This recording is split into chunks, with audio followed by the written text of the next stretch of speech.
Good afternoon, everyone. Thank you for joining us for the second webinar of the Kansas Promise Scholarship Act.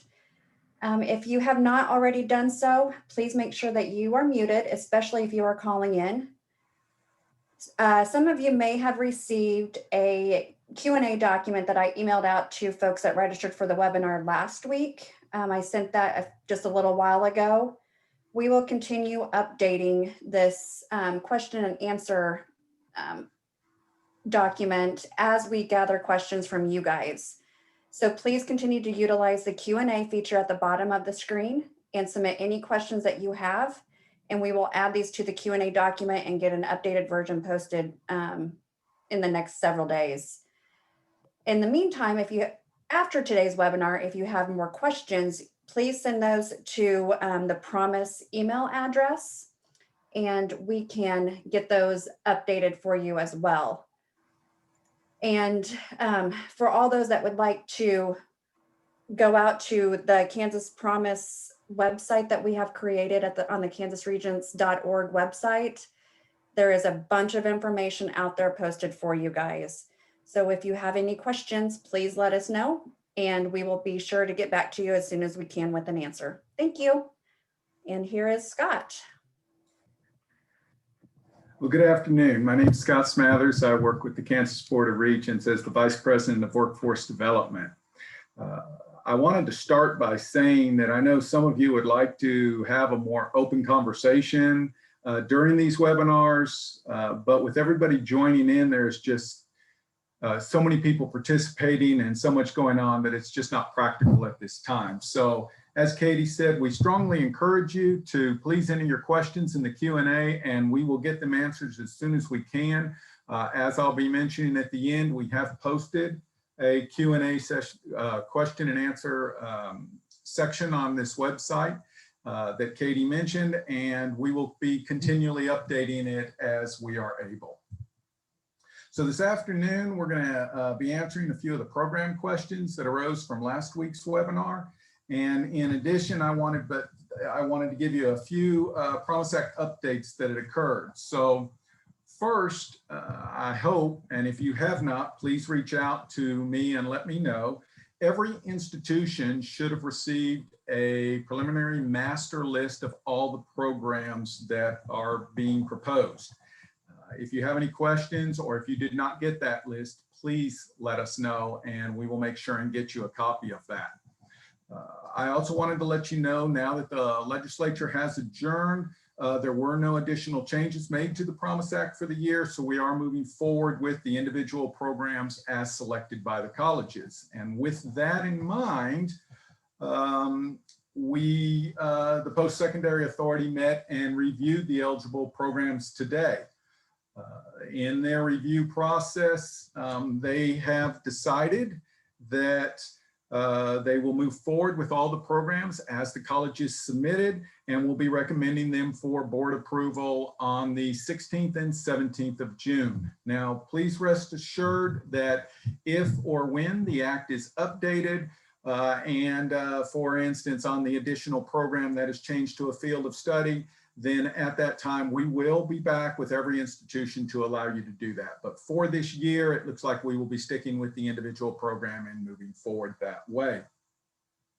In addition, the TEA agreed today that rather than allowing the institutions to twice a year, which I think we had mentioned before, update their programs. Instead, we're going to just tie it in for the two-year colleges. We're going to tie it into our normal program review process, which means that as you submit programs that fall into one of the four categories, they will be reviewed and approved for the Promise Act as we go forward with our normal process. So we're excited about that, because that's actually going to give the institutions even more flexibility on being able to add programs to the Promise Act, which means once you add the program, the following semester, you will be able to start offering scholarships for it.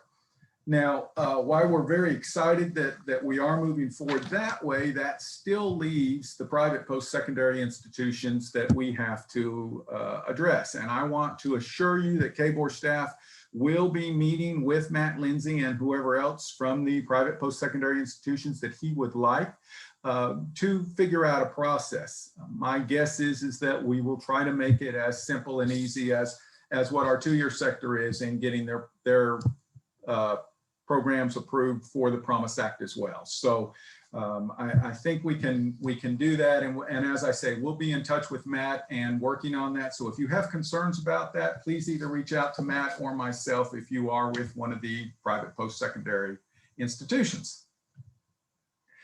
Other items I wanted to let you know about is the application form was sent out yesterday, and we wanted to make sure and thank institutions that provided feedback on that.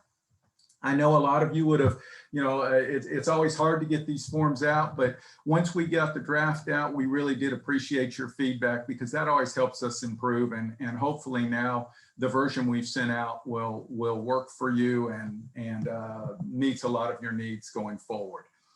In addition, a draft version of the Scholarship Service Agreement is going to be sent out very soon for your review and comments as well. And also a draft of the Promise Act agreements for both public colleges and the private institutions will be going out. And they are two different versions. So we'll be sending them out for your comments and thoughts as well. So there's a lot going on. You can expect to see a lot of more documents coming your way over the next week or so. And please take time to review them and provide any input that you might have regarding those documents. So the next step I wanted to do was basically go through and answer a few of the questions that we got last week. And hopefully this will help you all as far as you're moving forward with some of the programs. The first question we had was, can applicants change majors after starting? And the answer to that question is yes, but only if they move to another Promise eligible program and still complete the program within the 30 months of the initial Promise Scholarship Award. Failure to do so would require them to have to repay the scholarship. So the answer to the question is yes, people can change, for instance, from construction to electrician, as long as they can still complete within 30 months. That should not be an issue. All right, where can I find, the next question, where can I review fields of study versus programs of study? Well, as I mentioned, for this year, we're still going to stick with the program of study. However, if you wanted to get a feeling for fields of study, they are basically equivalent to CIP code, CIP code families. The Kansas Department of Labor collects data on the occupations and also, which they refer to as SOCs, and this gets very technical. And there is a website out there called www.one, and one is spelled out, 1tonline.org. And they will give you some additional information. But if you have questions on that in any more detail, please reach out to us individually and we will see what we can do as far as giving you some additional data. We were also asked if the statute changes and we're allowed to move to a field of study, will we need to wait 3 years? And of course, that's going to be dependent on how the statute is amended, when or if the statute is amended. But if the requirement to keep the additional program is in place for 3 years, which I would guess it would be, then yes, a student who was awarded a scholarship for the program would need to be taught out. For the vast majority of the colleges, though, the program they chose was also in the field of study that they expressed an interest in. So it really wouldn't have an impact for you moving forward. If, however, you were a college that had a program of study that you chose in this case, and you moved to a completely different field, we would need you to teach out any student who had previously gotten a scholarship, and then we would move to the new field of study. So it's institutions whose field of study does not include the initial program selected While they will need to allow the students to be taught out, they won't be authorized to offer any new student scholarships in the old identified additional program. But of course, then you would be able to offer scholarships in the new one. So it's a little confusing. When we get to that stage, we'll work with each institution individually, depending on their needs as far as how that goes. We were also asked, what if a student were to marry carpentry into non-qualifying programs such as business management? And this is still part of the question. They said, I realize the business management would not qualify for Promise Act funding, but does it qualify for the student to defer their service? What if carpentry and electricity are married and both are qualifying, but the student would not complete in 30 months? Can they defer their service to complete these 2 degrees? And basically the answer is this: students may participate in as many programs as they would like, all right, as long as they complete at least the program for which they received a scholarship within 30 months of the date that the scholarship was first awarded.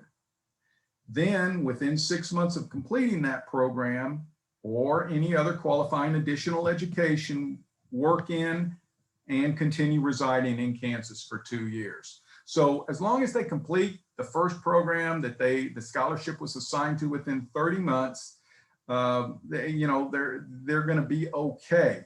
Should a student start another program at an existing institution, their work and continued residency requirements may be deferred as long as they meet the enrollment requirements as defined in Section 6.2b of the Act. So in summary, what we're basically saying is, yes, as long as they complete the initial program within 30 months, they will be fine. If they're continuing on with another program, that is also fine. And their need to work and live, well, hopefully they're living in Kansas if they're going to college, but their need to work and live in Kansas is deferred until the time that they finish their second program or whatever that they started at your institution. And then somebody asked, you mentioned that a student could defer their service requirement if they took a 2+2 at a university. What if they want to take another qualifying program with us? For example, they took our carpentry program and then want to take our plumbing program. This equates to an associate's degree in building construction trades. This could all be completed in the allotted 30 months. Would they have to declare their intent to pursue the associate degree in year 1? And once again, and I know you're probably tired of hearing this, but students may participate in as many programs as they want, as long as they complete at least the program for which they received a scholarship within 30 months of the date that the scholarship was first awarded, and then within 6 months, complete that program or any other qualifying additional education, work in and continue residing in Kansas for 2 years. They do not need to declare anything regarding an associate degree as long as they follow the process and complete and move forward with their work requirements in the state of Kansas. And then the last thing, and this was a really good question, I thought as well, what consideration will be made for students applying for competitive entry programs such as healthcare? These will often require prerequisites. Can those be covered by the scholarship? And this is something you're going to have to go back and look at your programs for, because if the prerequisites are part of the Promise eligible program, the prerequisite courses would be eligible. However, the student still has to finish the program within 30 months. Promise scholarships may only be awarded for Promise eligible programs. So if you have additional courses that are not part of the program, they would not be covered by the Promise Act. Okay. I hope that helps answer your questions. If you have more, as I said, please submit them. As a reminder, our intent is to post all Promise Act webinars, frequently asked questions, and everything else to this website. We really do encourage you to send us additional questions. And also, if you have any concerns with the program review process, I would hope that you would reach out to us regarding that as well. We seem to be a long ways along now, and I believe that the Board of Regents will be moving forward with that at their June meeting, and everybody should have their programs pretty well locked up for the upcoming year. We intend to hold another update next week as we have new information and new items coming out to you. And I really appreciate your time, and I hope you all have a great day. Thank you.